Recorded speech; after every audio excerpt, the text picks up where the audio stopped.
Manyak Zeytin. Gel buraya. Gel buraya. He? Ne yapıyorsun? Ne yapıyorsun oğlum?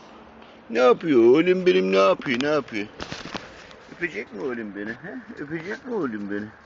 Öpecek mi oğlum beni? He? Öpecek mi, öpecek mi, öpecek mi? He? Aferin sana.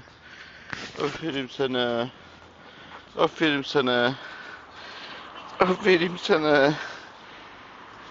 Gel buraya. Koş koş koş koş koş koş koş koş koş. Oğlum. Gel lan buraya manyak.